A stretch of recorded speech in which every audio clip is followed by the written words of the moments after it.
Hey, Pawn family, it's Gallo, and welcome to day 3 of Power Up Pawn. Thank you so much for being here. If you're here with me live, let me know. Shoot me a message in the comments. That way I know who's here. We could say hello. Day 3, this has been amazing. We've had 2 days of incredible, outstanding presentation. You guys being here live, rewatching the videos. I'm learning and growing all together, which is incredible. We've got 7 more days to go. Is that right? So this is 10 days. So this is Monday through Friday of this week and then Monday through Friday of next week. Before we begin, I want to do a big shout out to the sponsors of the show, M&M Merchandisers, who Craig was on with me yesterday, Tally Mack and the team at Bravo, who was on with me yesterday as well, for being a great, great sponsor, and Midwest Recycling Refinery.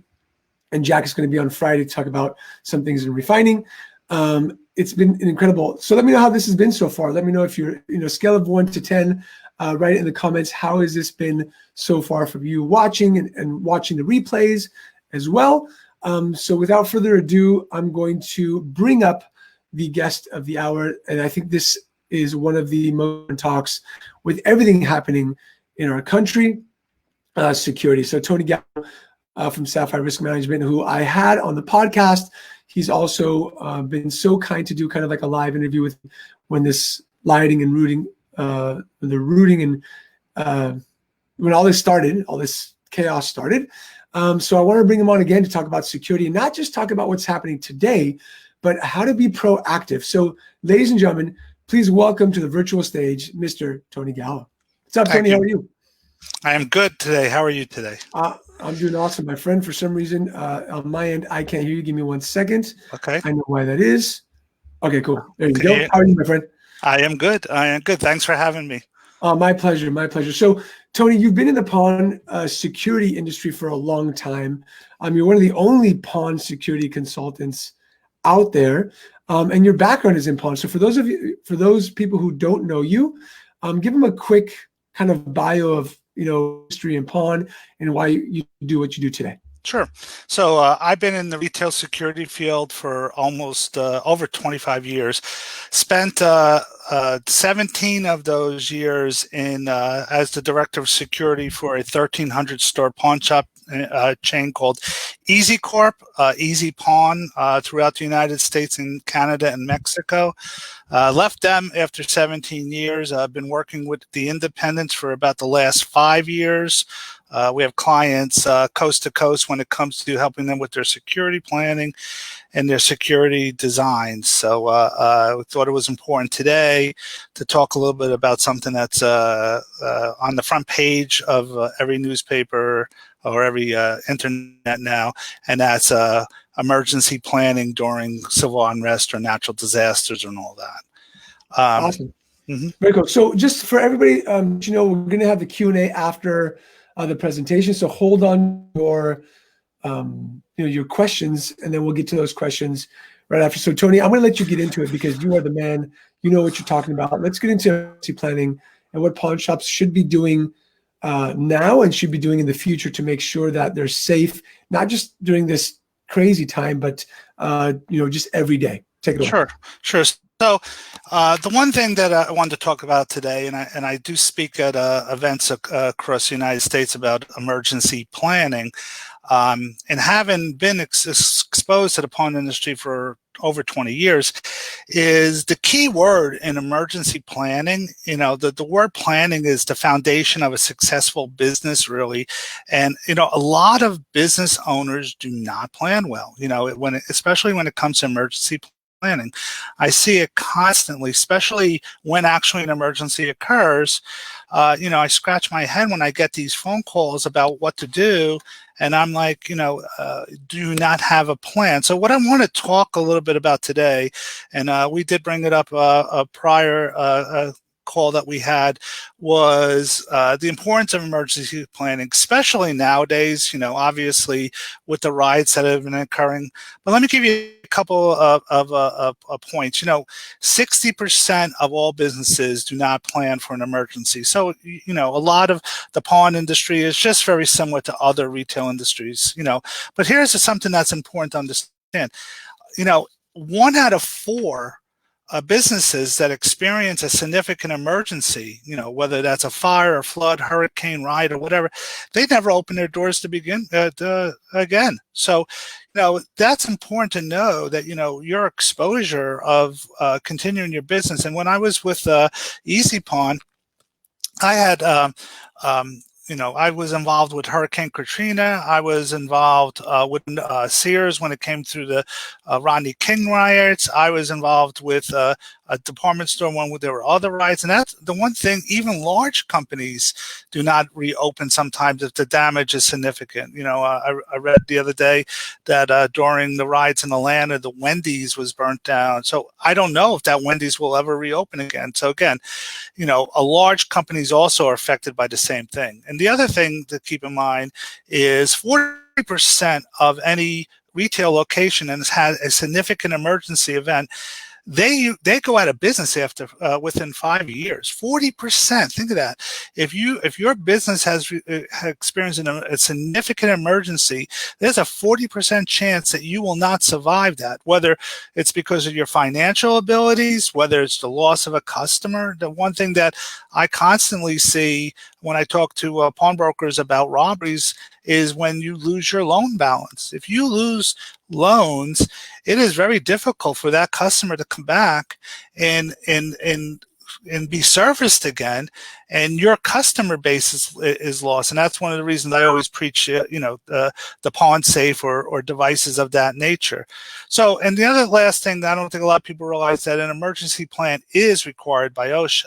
So most pawn shops do not get visited by OSHA, but if OSHA ever had to visit you for whatever reason that might be, they're going to ask to see your emergency plan, your written plan. So you need to have something in place. So keep that in mind. So I want to talk about emergency planning. There are three types of ways that you plan. And this is not just for emergencies. This is any kind of planning. So there's the strategic way. So when you plan strategically, you're planning on what your vision is. And I think that's important. I think that every company should start with their strategic mind of what their plan's going to be. Whether it's emergency planning, whether it's your business planning, whether it's your sales, but what's your strategic, what's your vision going to be? The second one is tactical. How do you now execute that vision? What do you need to do now that you established that strategic plan? A lot of pawnbrokers don't have a strategic plan. It's like, I just want to make money and they move down the line. But what is your tactical? Well, how do you execute that vision? What steps are you going to take to be able to achieve that strategic? And then the last one is contingency. Your contingency is, what are you going to do when an unexpected change occurs? New pawn shop opens down the street. You have an emergency situation. You have a fire. There's a hurricane.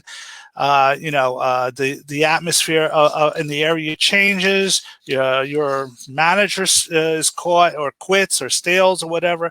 What is your plan going forward that's going to help you achieve your strategic thinking? So when we look at emergencies, we break it into three categories. We have our natural emergencies. Mother Nature gets involved. We'll talk a little bit about that. Civil or man-made, we're pretty well aware of what I mean when I say that now. And then we have our business, our day-to-day businesses. So when you take a look at natural, we have, if you look at like hurricanes is kind of tactical in some ways because you can see a hurricane coming. But when you have a fire or an earthquake or a tornado, you want to you look at the contingency. What do you have in place? So those are things that you can't get ready. I countless times during a hurricane or as a hurricane's coming, I get phone calls of I went to Home Depot. There's no more wood. Well, there's no more wood because everyone else had the same plan you did, but when there wasn't an issue going on, why was there no wood stockpiled in the back of your room or whatever supplies you might have? And then we're talking about the next thing would be civil. onrest. Right now we've been working with pawnbrokers across the United States on the aftermath of these riots that occurred. We know 86 pawn shops have been affected that we can list. We know 114 jewelry stores were affected. And, as most of you know, I deal with high-risk businesses, and we had 43 cannabis or marijuana dispensaries that were also affected, which kind of falls in the same realm of a retail environment. So a significant amount across the United States of disturbance at these shops. Some stores completely looted, some stores looted and burnt to the ground. Some stores that experienced some minor attacks or damage, and some that actually fared quite well during withstanding that kind of attack. And we'll talk a little bit about that too. And then business would be the last thing, and that's kind of your most common emergency. Power outages would be a common occurrence at a business, but more important from a business point of view, you look at robberies, armed robberies. Most of you know I've done a lot of classes on that. Been involved in with over 2,000 pawn shop armed robberies during my career, so I've made every mistake under the sun basically. But been able to bring some good knowledge. And then break-ins, which are quite common. And, we'll talk a little bit about the difference between a break-in security plan and a looter or a riot security plan. There's a huge amount of difference from that. So how to design an emergency plan, a lot of that is a whole course that I can discuss that can take hours. So I boiled it down so that we can field some questions as we continue this discussion today, and be able to understand and help you with that design. So what I always say, not only when we come to emergency planning, but really any planning we do or any strategy, strategic thinking we want to do, is you have to begin with the end in mind. So when we're designing this emergency plan, the question you need to ask yourself is, really, what is your strategic desire? I mean, what do you really want to achieve? What does the emergency plan have value for you? And really, what do you want to be able to do that's going to be able to allow you then to move forward in a case that there is an emergency that occurred? A lot of times people will put together on paper a plan, and it'll just give them that feel good, and they really don't do much with the plan once they do that. They write it, they chuck it away, and they don't refer to it, and your emergency plan should be a living document. I mean, most emergency plans 6 months ago may not have addressed what to do when a riot occurred or looting occurred. Most emergency plans might be, where's the fire extinguisher, or what to do during a medical emergency or something of that nature. But now we need to add that into our emergency plan. We see that it's happening. It could happen again. So again, as you design your emergency plan and put it down in writing, you want to be able to explain what your vision is to your employees, that they understand clearly what your vision is. Not only is there value when it comes to insurance claims or lawsuits, we can talk all day about robbery awareness, but you do need to define what is your vision and your plan when it comes to an emergency situation, whether it's a natural, whether it's a civil, or whether it's a robbery scenario. So let's talk about how I would design that emergency plan, or how you should look at it first. And the first thing that I would do is I would conduct a risk assessment. But basically, what I'm saying here is, what are your potential emergency issues that you're having?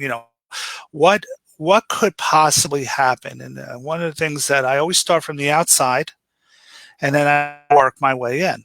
So when I'm doing a risk assessment, which you can do, is first thing you want to do is just go outside. Go outside and look at your store like anybody else would look at your store, and what is your exposure? So let's say we had a civil disturbance. One of the things that I would be aware of in my emergency plan would be to make sure that the trash cans are brought into the building if we're closing, that the bicycle rack is brought in, anything that could fly around in a natural disaster, anything that someone can pick up and use as a battering ram to get in. So I always start from the outside, work my way in, walk around the building. From an emergency point of view or a break-in prevention, is there a way that someone can climb up on the roof? Is the tree leaning over on top of the roof where someone can climb up on the tree, go on the branch, and jump on your roof? Is the back door secured properly? Can I get a crowbar and open it up? One of my pet peeves, if I ever come to do a risk assessment at your location, is, do you have a strike plate over your lock? And a strike plate you can buy at Home Depot quite cheap. And what it is, it's basically a metal plate that goes over the spot where the lock connects to the door frame.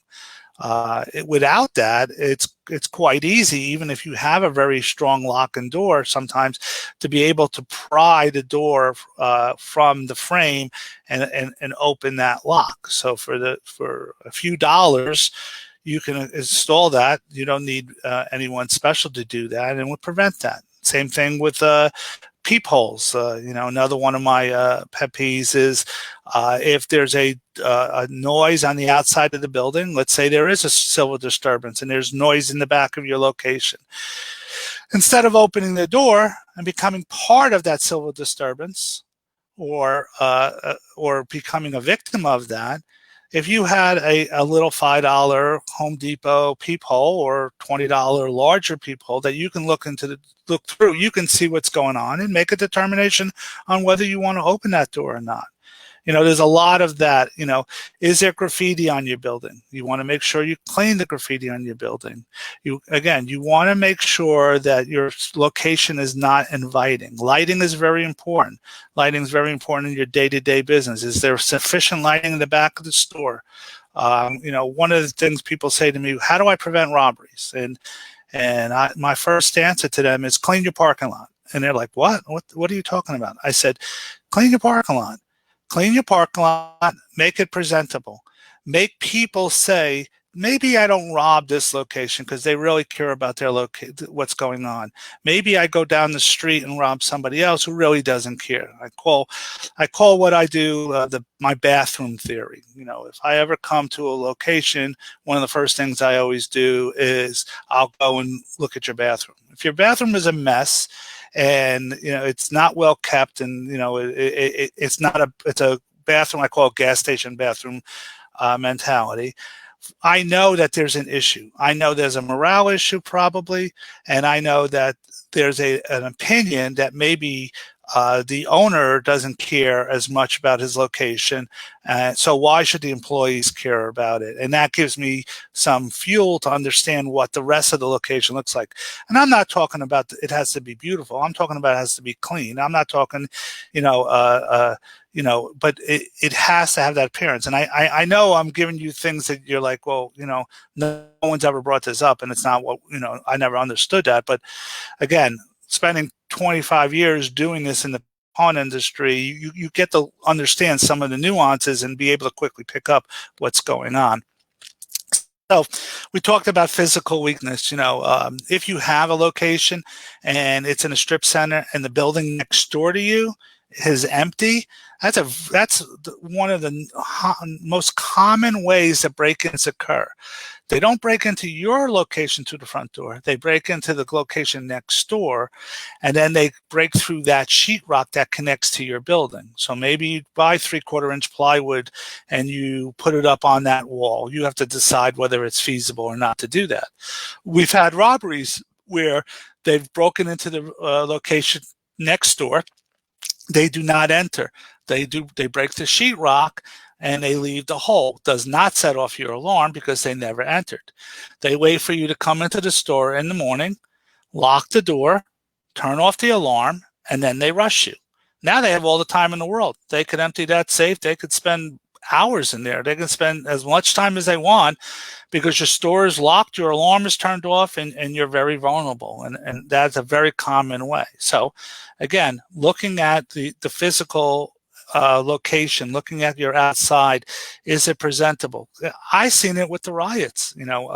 I've seen locations passed for various reasons that they moved down and they looted another location. Okay, so now let's go inside a little when we talk about emergency planning. Your security equipment. Do you have an adequate safe? We can talk a little bit about safes. If you do not have a TL rated safe, which is a tool and lock rated safe, you really shouldn't be in the pawn industry. You should be trying to do something else, because if your safe is not at that level, you're not securing your merchandise properly, and the most important merchandise, your jewelry loans properly. Gun safes are great. They're great for guns. That's what they're designed to do. Let me see if I can share with you. I'm going to see if I can share. You know what? I'm not going to share. Let me just talk to it. But gun safes are very important, and they're designed for guns, and they do a great job. But a gun safe is not made, the metal is very thin metal. Home Depot sells a saw that you can cut right through it. And the interior of the wall is made out of sheetrock. And it should be made out of sheetrock. It's designed to withstand heat. If your house catches on fire, it's designed to protect the guns inside from the heat. But it does very little when it comes to the security of someone trying to break in. So if you notice, and I think I mentioned it down the line, I'll mention it now too.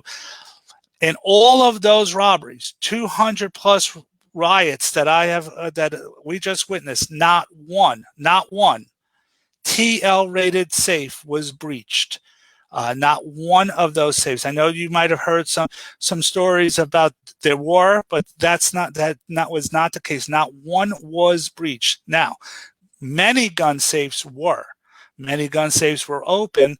Many gun safes were cut through with tools that were in the pawn shop that allowed them to break and breach through. And if you want more details about that, I'm more than willing. I'll send you some documentation and about presentations. I think a lot of you have seen all of those horror pictures that I've had on that. But so safes are important. Alarm systems are important. I've done reviews where I've gone to the location, and every night that pawnbroker set their alarm religiously. And when we came in to test the alarm, we came to find out that for months it's never been hooked up to the central station. So every night the pawnbroker was setting his alarm system. If someone broke in, the internal siren might go off, but the monitoring system wouldn't have gotten the notice because the pawnbroker just didn't have any procedure of checking his alarm system and ensuring the monitoring company had it. Camera systems. If I'm going to rob your store and I look up and I see on your monitor that you have an old black and white camera system, or a system that really doesn't address the times, I'm more inclined to shoplift. You don't care. Why should I care? I'm more inclined to rob you. If your camera system you can't see it on your phone at home, then you need to get with the times and get a system that allows you to do that. We're not talking a huge amount of money, but I can't tell you how many pawnbrokers during this riot were able to actually view what was going on. One of the pawnbrokers said, I watched 34 break-ins to my location, at home. But without this adequate camera system, you're not only going to expose yourself from internal theft, but also you're not going to have a feel for what's going on in your store when you're not there. But even more important, again, going back to my bathroom theory or my parking lot theory, what kind of message are you sending? That if I walk in and I see that antiquated camera system with the cables hanging, I've seen locations where I've done reviews of the location, and the external camera, there's no cable attached to it, or the cable's been cut and it's been cut for years and nobody cared to look at it.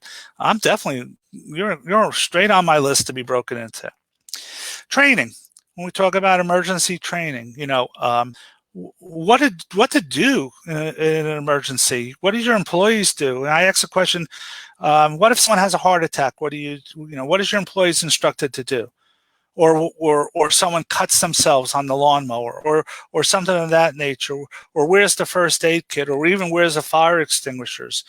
It's amazing how many pawn employees have no idea what they should be doing in a medical emergency?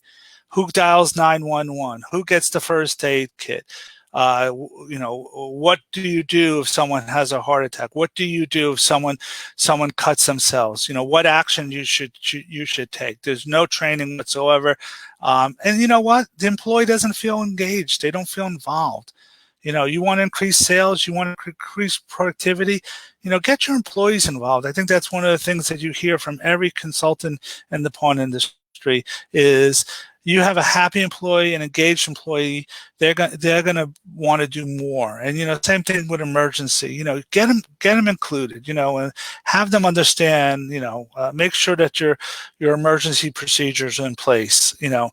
Do they know what to do when a robbery occurs? Do they know how to react during a break-in? Do they know what the procedure is to reduce the chances of them being exposed to a robbery?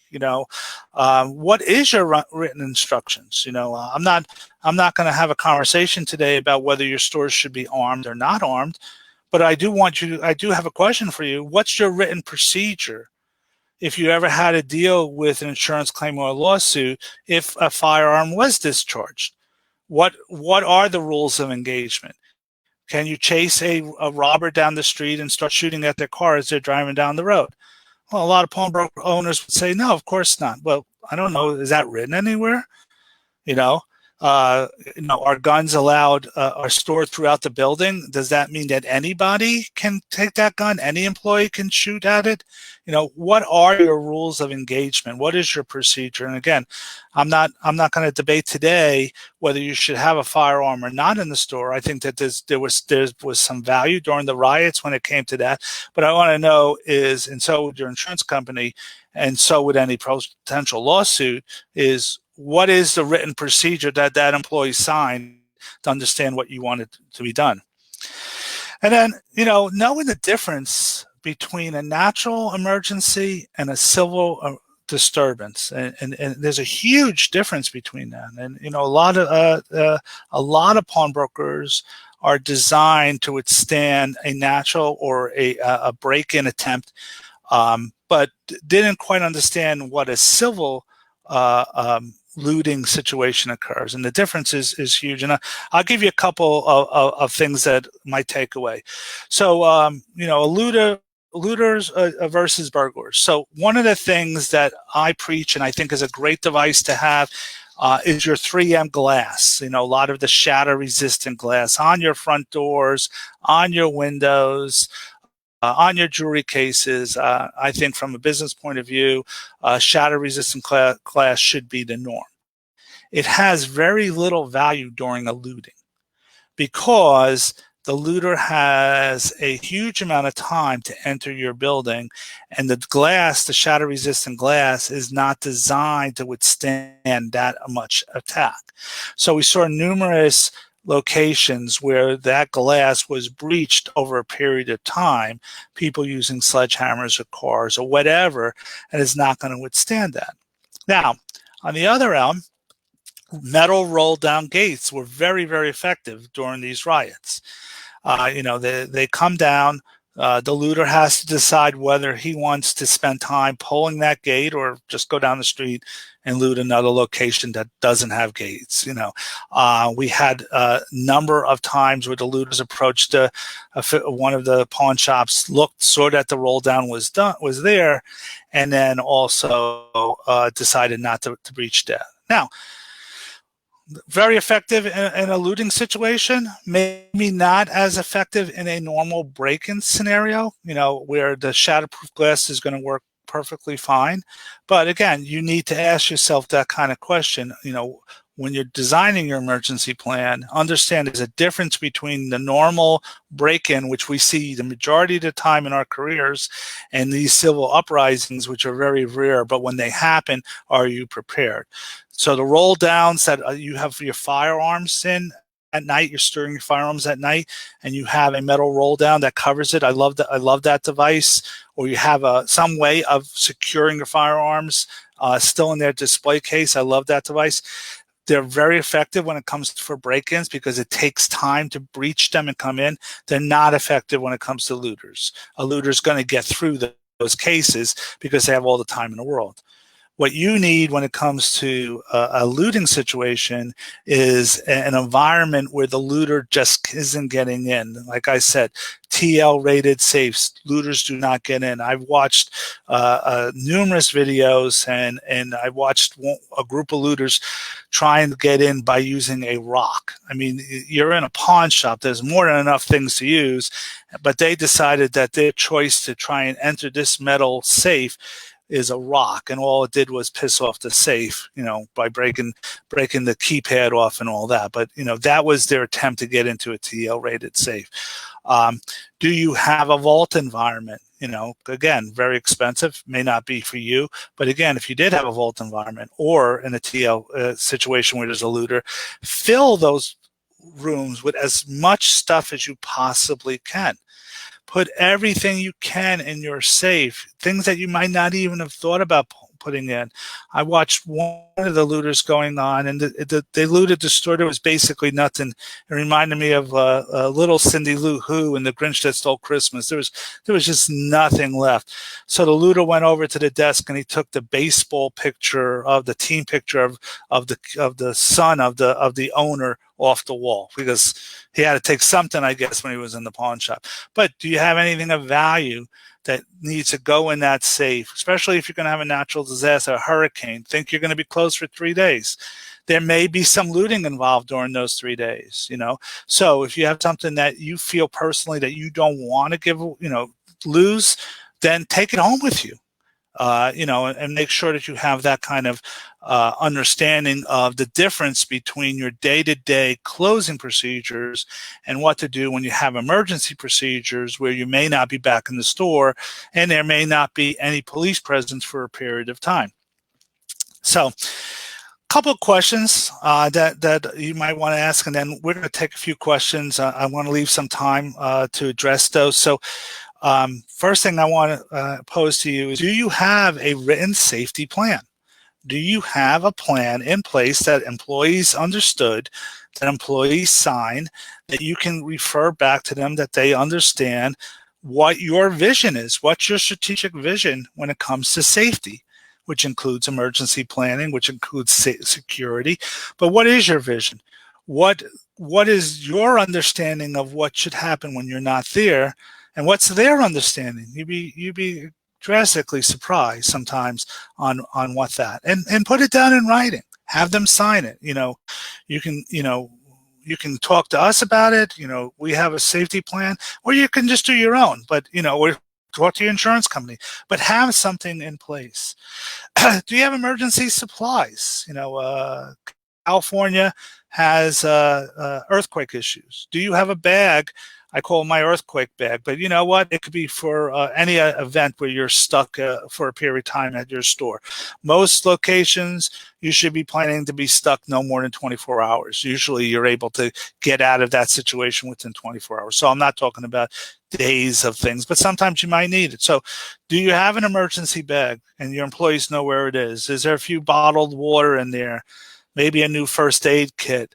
Is there a flashlight? One of the things I always tell people is buy extra large sweats, just a sweatshirt and a sweat pair of pants. Why extra large? Because anybody really can fit into it, or extra large if you're someone like me. But, throw that in the bag, maybe a blanket or two. But build yourself an emergency bag. Make sure your employees know it. They're gonna appreciate the fact that you're thinking out for their well-being. Hopefully, you'll never use it. It'll get dusty sitting there. Is there any kind of other information that you want to put in there? Plywood. We talked about plywood. If you don't have metal roll downs, and you're going to need to board up your windows, some people have decided to do that. Well, don't go the day that everyone else is going to Home Depot. Give that a plan. Design your plan. Doesn't have to be plywood, but whatever you're going to do to cover up your windows that you're going to be leaving during an emergency, make sure you have that in the back room. Any kind of emergency signage: stores closed, don't loot us, call this number if you have a question. Why write that during the emergency? You got more than enough things going on. So just write it now. Write it, put it somewhere, put it in the emergency bag for all that matters. But what I'm trying to get at, and I can, go on and on, is prepare yourself. Plan for an emergency to occur. Don't react to the emergency. And that was my one takeaway during these riots is I was surprised the number of pawnbrokers that reacted to this emergency but had not planned for this emergency. Again, we talked about the TL rated safes. You need to have them now. You can't order TL rated safes, which I got phone calls during the riot. Can I get a TL rated safe? No, you can't get a TL rated safe right now. Hope for the best. Do you have a backup list of customer transactions? During the looting, they took everything. Your computer, your video security drive, gone, everything gone. Do you have this backup list? Is it in the cloud? Is it at home? Can you download it before you leave and take it with you? Don't leave it in the store. But do you have that list? One of the things that's important to know is during a fire, if there's a fire that occurs, the only legal documentation you have is that signature that's on that piece of paper. You can have it in the computer, but it's not a legal document. So if you do have a situation where you have to talk about restitution of merchandise, you need to make sure you have something of that nature that you can refer back to. And then alarm systems. We talked about that just now. When was the last time you checked your alarm system? Do you have a schedule? The second Thursday of every month, or the second Tuesday of every month, whatever your slow day is, you check your alarm system. You push the panic button under your counter or your remote that you have under your neck, and you notify and you make sure that the alarm company has received that signal. You'd be surprised on that. So I kind of wanted to leave some time. We have some time, and I want to field some questions. Again, I could speak about this all day long. I think you kind of get a feel. I think my takeaway that I want to leave you with this is, if you don't have a plan, get a plan. So Tony, this was incredible as always. I want to ask the people who are watching, and you have some people who are amazing in security and some who are not. On a scale of 1 to 10, no judgment, where do you grade yourself with what Tony spoke about, with the planning and the strategy and out and inside systems, TL safes? Where do you think you are on a scale of 1 to 10? Obviously, there's no perfect, but where would you grade yourself? And that way you can see what actions that you need to take, and you can go back and watch this and say, okay, I'm going to go back and watch this, and I'm going to do this. I'm going to buy TL30 safes. I'm going to check my alarm systems. But grade yourself. Take a moment. Be courageous. Be a leader, and use those 3 balls in your logo and put up a scale of 1 to 10, 10 being like you are incredible, FBI mesh in your walls and roll down everything that he spoke about, and 1 being like, I have 0 security protocol whatsoever. I haven't checked my alarm system in 4 years to see if it's connected to the call center, like you said. So let's go ahead and take some questions. Sam Shockett asks, what do you think about sound barrier alarms and smoke cloaks? So so here's my thoughts. I am a proactive loss prevention person. There are reactive devices out there: the sound barrier, the smoke cloak, the smart water, which is if you try and rob a location, you get sprayed with DNA water that can be identified. Dye packs, trackers, so if someone steals jewelry, it can be tracked, and you can catch that person at their house, or the dye pack explodes and they get red dye all over them. I understand that, but being a proactive individual, here's my thoughts. I don't want to catch anyone stealing at my location. I just don't want them to steal at my location. When I was a director for Easy Pawn, my expression is, my desire is for them to go to Cash America down the block and steal from them. And that was my goal. So there's a lot of value in smoke cloaks and all of that. But remember, these devices are used and come into use after the break-in occurs. So my only concern about those devices is it may prevent someone from doing more damage at your location. And obviously almost all these devices are not during business hours. They're during off business hours. So now they break into your location, the smoke cloak activates, and they run out of the store. But the bad guys don't have a very good internet structure. There's not a very good communication program. They don't have pawn leaders and things of this nature on webinars. So there's a reason why someone broke into your store.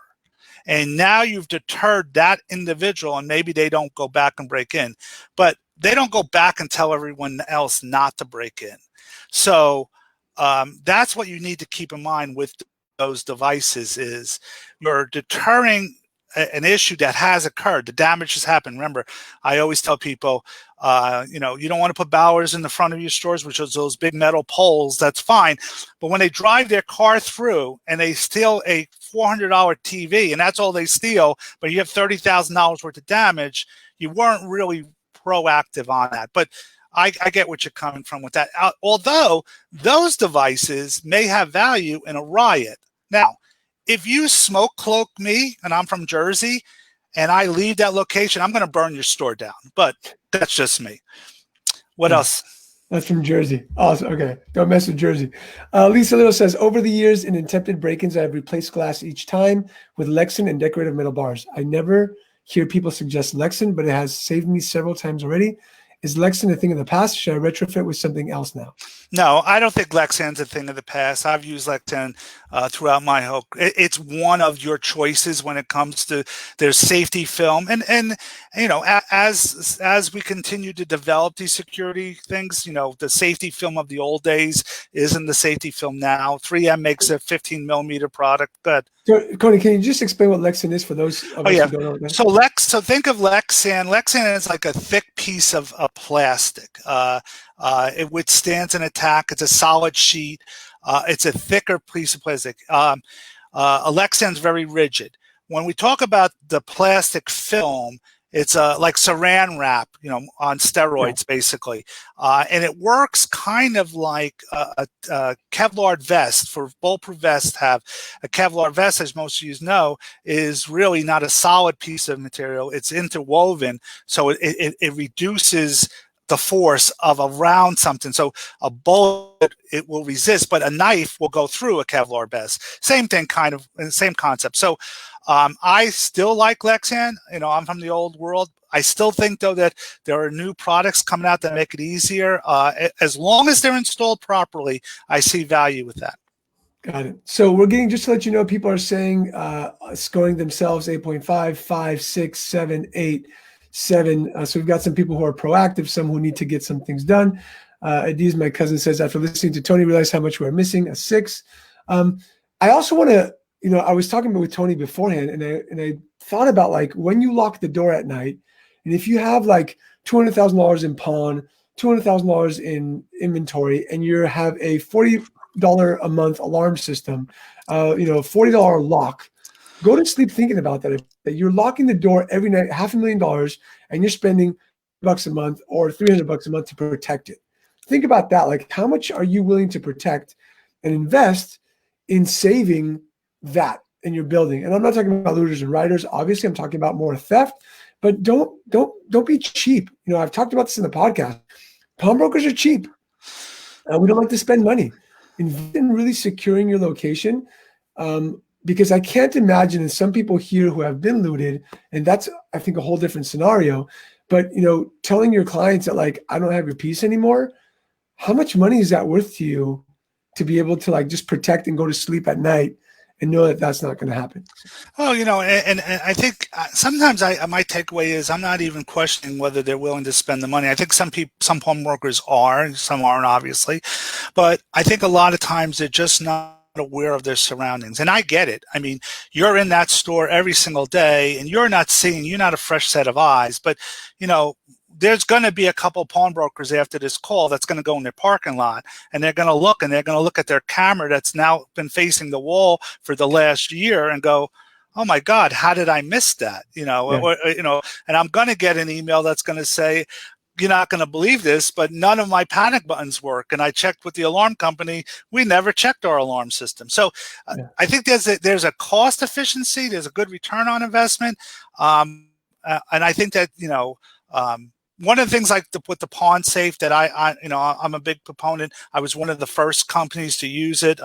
Installed over 500 of them in the first couple of years when it was Easy Pawn. That I like about the pawn safe, it takes the human element out. If you put that pawn safe in the parking lot, you can attack that safe all day long. If you cut a hole on the side of that pawn safe, you still can't get everything out of it. I even had during the riots that they didn't lock the front door of the safe itself, and you attacked the drawers, but they still didn't get everything out of those drawers, although they made a mess of the safe. So there's certain things you can do. Yeah, I've also seen like some cool stuff. Like when we built Cashco, we built a vault. So we knew that we wanted to build a vault, be secure to sleep at night, cost us a ton of money. But I've seen people have like TL30s and like they put like gates, right? Like metal bars around the TL30s. What do you think about that? Just like one more. Yeah, I mean, if you can work around that, I think it's just one more. I have one pawnbroker that purchased prison cell gates and made himself a vault area. But putting gates around the safe, that, again, that's just another thing. Remember, the majority of our conversations over the years is people breaking into your location, either bypassing the alarm system, but only being able to be in that store for a certain amount of time and having to get in and having to get out. Anything that can delay that is an advantage. Yeah. And also, if you're doing guns, I just want to kind of reiterate this. Please lock them up. We've heard of a lot of people getting broken into. Guns are out. They're not, locked up, no roll down gates, nothing. They walk away with 40, 50 guns. It's got to be a headache for you. I'm sure that, the government organizations that you have to deal with afterward suck. And just knowing that their guns are on the street. So just lock them up. I think it's being proactive. I just wanted to mention that. I think it's super important. No, I think, and not only that, I think it's important about the guns is if you can see those guns at 2 o'clock in the morning from the street, I don't have to do it, but there's pawnbrokers that I see on these chat rooms all day long are going to just abuse you for that decision. It's just bad decision. Yeah, agreed. Love it. Tony, this has been amazing. I want to give you a round of applause. The way that we do that here at Power Up Pawn, everybody knows, is we give you an A for applause. And if they loved it, they give you more. So please give Tony a virtual round of applause for dropping some incredible, truth bombs here during Power Up Pawn. So give him some A's. Sam, I'll ask a question with insurance. I think that's important for those guys. Okay, so the question with the loan insurance is you need to ask yourself is, do you want to make a profit on your robbery? I've had pawn companies that had 4 times the amount of the loan balance. I personally believe if you feel that 2 times I like, if you're asking money, my opinion, but that is a business decision. But my feeling is that you should insure your loans for the amount of money that you feel you're going to have to do for restitution, and really not design it and hope that you get robbed, that you're going to then make money from that robbery. Got it. Love it. Tony, thank you so much. I'm going to escort you on the virtual stage. I appreciate you, brother. This has been amazing. You're always showing up when I ask you to. Back to the podcast. Thank you. Take care. Everybody, thank you so much for being here once. I think that every single session has been just so much information, such great stuff. Most of you don't know, but day 1 has disappeared from the group. If you're barely coming in here, if you want to get access to the amazing videos that were day 1, just to kind of remind you guys, day 1, let me go back to my calendar. Day 1 was we spoke with Podium, and we spoke about the modern customer journey with Cameron Wiseman. My good friend Jimmy Coleman was here, talked about LinkedIn, which was just mind-blowing, how to find better team members and clients on LinkedIn, something that 99.9% of you don't use. And then we talked about diamonds and jewelry in the current marketplace with Richie from Bluestone Trading Company. Day 2 will also self-destruct at the end of today. So go to poweruppawn.com, all access, pick up the all access pass. It's the price is going up on Friday. You get all of the recordings, plus some bonuses from me. You get all of the recordings for everything that's happening. So if it's something you can't watch every single video, I'm giving you every single video in MP3 form and video form so that you can watch it with your team and you guys can organize and plan and power up your pawn shop so that it's better. So don't wait. We've had, I think, plus people pick up the all access pass. So go to poweruppon.com/all access. Pick that up today before the price goes up on Friday. So once again, thank you guys for being here so much. I've got a mastermind call with the mastermind here in 10 minutes. So thank you so much. Sam Shockett says, day one was fantastic. I can't wait for my recordings. Thank you so much. Paula says, everyone should get the all access. I'm so glad I did because my internet has been crap and I wasn't able to watch at all yesterday. Exactly. So the videos are not going to be here the whole time. If you think like, oh, I'm in this group, they're going to be up full time, I'll come back and watch it. That's not the case. I'm just like when you attend any conference, if you don't see one of the speakers, you've missed that presentation, but you can get the all access pass and it's for $47. It's a very, very cheap price. And that price goes up to $197 on Friday. So pick it up, go to poweruppon.com/all access. I'll go ahead and put in the discussion during this video. So you can just click on that link. Give me 1 second. Here we go. So poweruppon.com/all access. Check it out. Thank you so much for being here. We'll be back at 12 p.m. Pacific with Yara Golden, who's going to talk to you about how to sell using stories. So how to write great Facebook ads, Facebook posts, emails, text messages, basically using copywriting to be able to grow your customer base and also sell more and get more loans. So stay tuned for that. Thank you so much for being here. Stay safe, stay healthy. Love you all. We'll see you again later today. Take care.